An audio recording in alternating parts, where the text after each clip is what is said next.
24 मार्च 10 बजे तक हम 5 करोड़ से ज़्यादा वैक्सीन की डोजेज देश भर में एडमिनिस्टर कर चुके हैं। इन 5 करोड़ से ज़्यादा डोजेज में से 2 करोड़ 64 लाख से ज़्यादा डोज केवल 60 बरस से ऊपर के लोगों को और 45 से 60 बरस के जो कोमॉर्बिड लोग हैं उनको एडमिनिस्टर की गई हैं। हमने आपको हेल्थ केयर वर्कर्स और फ्रंटलाइन वर्कर्स का भी ब्यौरा दिया है। आगे हम आपको विभिन्न राज्यों के परिप्रेक्ष्य में इस चीज़ को बताएंगे, लेकिन उससे पहले 2 महत्वपूर्ण जो डेवलपमेंट हुए उसकी ओर हम जानकारी देना चाहेंगे और आपका ध्यान आकर्षित करना चाहेंगे।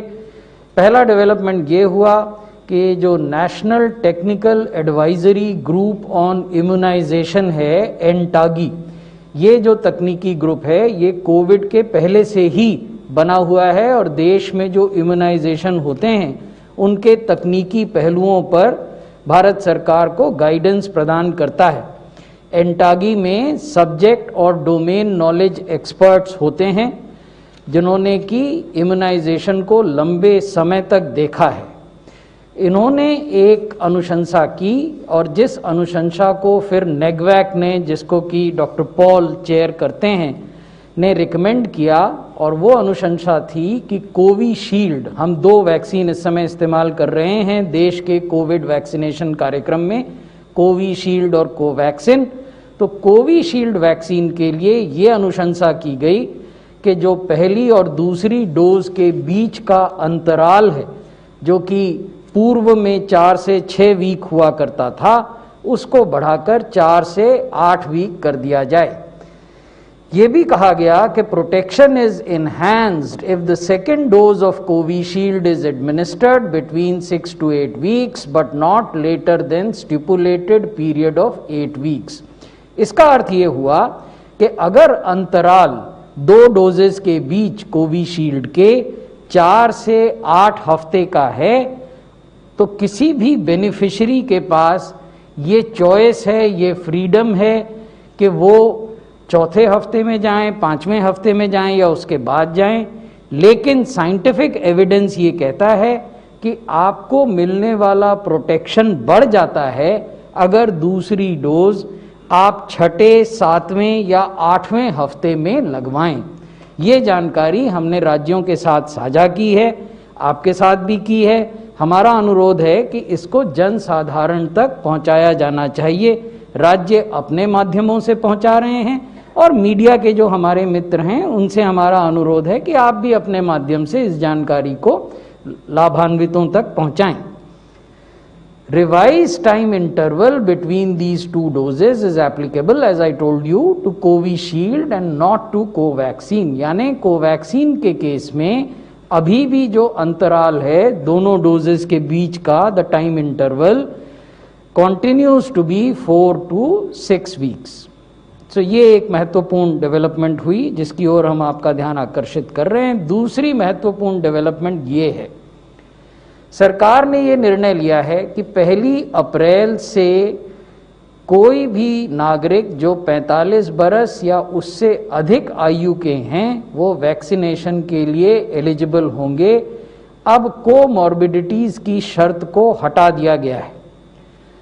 ये भी कहा गया कि इस प्रक्रिया के लिए जो रजिस्ट्रेशन है कोविन पर वो 1 अप्रैल से प्रारंभ होगा।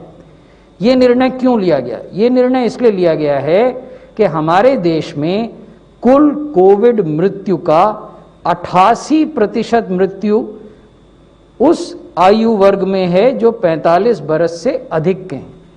88% of all Covid deaths in the country are taking place in the age group that is 45 years and above.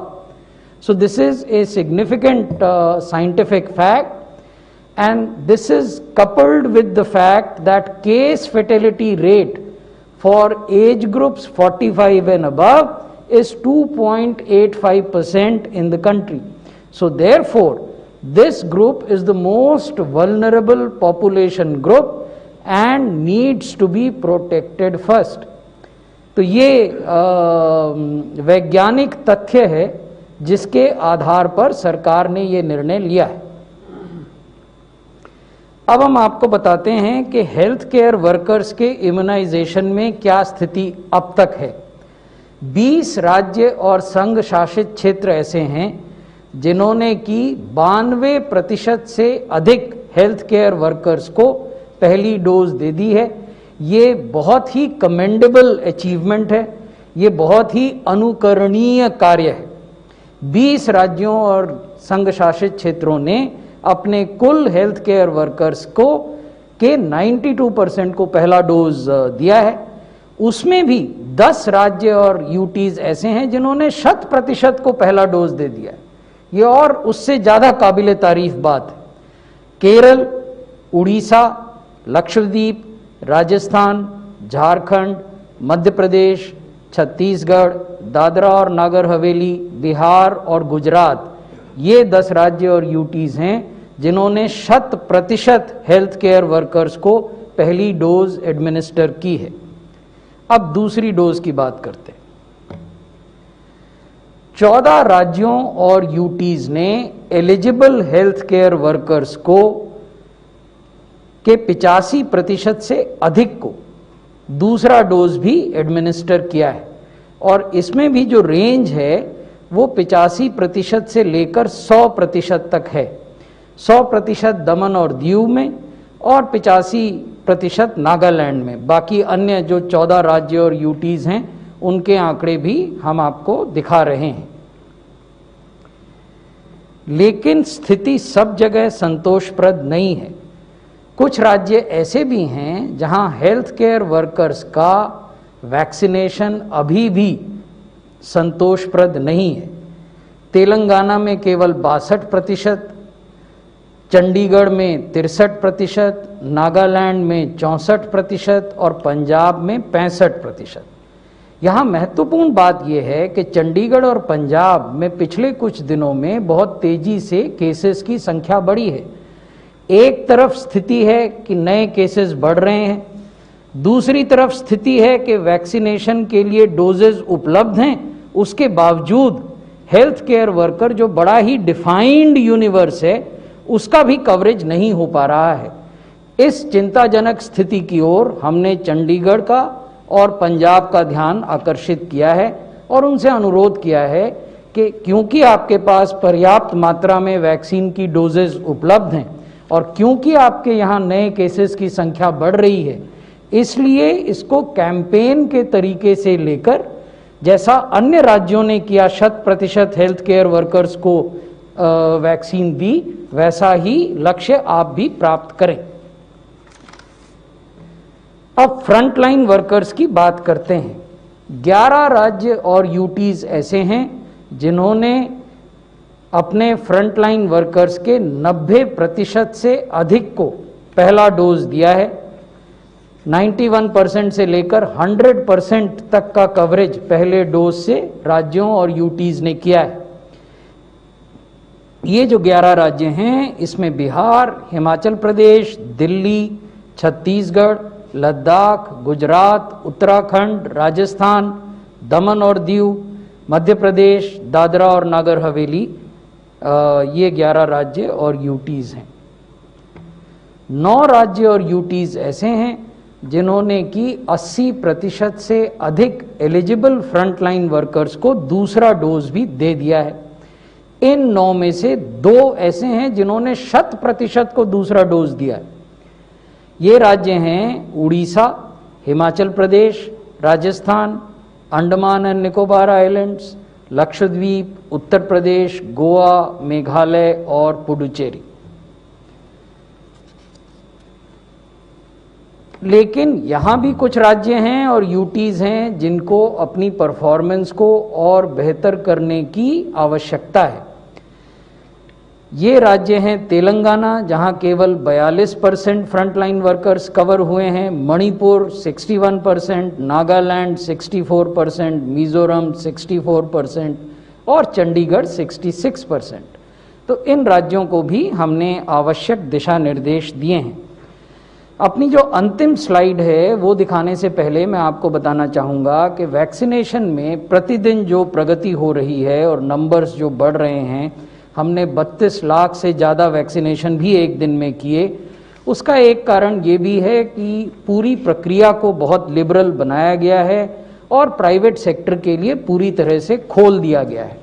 न केवल इसे प्राइवेट सेक्टर के अस्पतालों के लिए खोला गया है, बल्कि अस्पतालों को फ्लेक्सी टाइमिंग्स की सुविधा भी हमने दी है। अगर अस्पताल चाहें तो वो देर रात्रि तक भी वैक्सीनेशन कर सकते हैं, लेकिन राज्यों में प्राइवेट अस्पतालों के पार्टिसिपेशन की जो स्थिति है वैक्सीनेशन में, वो भी वेरिएबल है और वही हम आपको दिखाना चाहते हैं। ये आप देखेंगे कि जो कुल फैसिलिटीज कोविड वैक्सीनेशन सेंटर के रूप में कार्य कर रही हैं, उनके कितने प्रतिशत फैसिलिटीज प्राइवेट सेक्टर की फैसिलिटीज हैं। पुडुचेरी में ये लगभग 19% है और तेलंगाना और दिल्ली में ये 46% और लगभग 50% है। तो ये रेंज है। एक तरफ ऐसे राज्य हैं जहां कुल कोविड वैक्सीनेशन सेंटर के 46 to 49% तक प्राइवेट सेक्टर के वैक्सीनेशन सेंटर्स हैं, और कुछ ऐसे राज्य हैं जहां अधिकांश कोविड वैक्सीनेशन सेंटर अभी भी सरकारी अस्पताल हैं। वो पीएचसी हो सकते हैं, सब सेंटर हो सकते हैं, कम्युनिटी हेल्थ सेंटर हो सकते हैं, जिला अस्पताल हो सकते हैं, मेडिकल कॉलेज हॉस्पिटल्स हो सकते हैं, लेकिन प्राइवेट सेक्टर के अस्पतालों की संख्या कम है।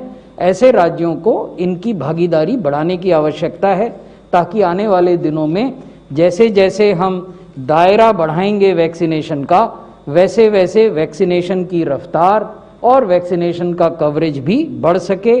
निजी क्षेत्र और सरकारी क्षेत्र के जॉइंट कोलैबोरेटिव एफर्ट से। बहुत बहुत धन्यवाद।